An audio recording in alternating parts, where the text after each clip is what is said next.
अस्सलामुअलैकुम सामीन। 17 ज़िलक़ादा की तारीख़ शुरू हो चुकी है, 7 जून है।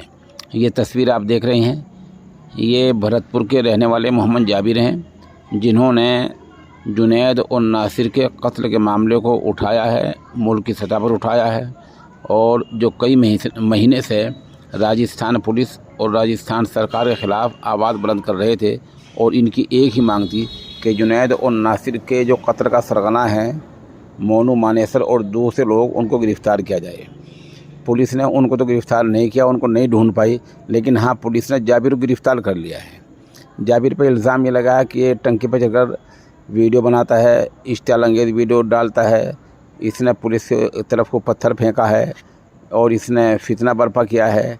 ऐसी बहुत सारे दफ़ात में पुलिस ने जाबिर को गिरफ़्तार कर लिया है और पुलिस के दूसरे साथियों के ख़िलाफ़ भी तकरीबन 1 दर्जन लोगों के ख़िलाफ़ संगीन दफ़ात मुकदमात दर्ज किए हैं।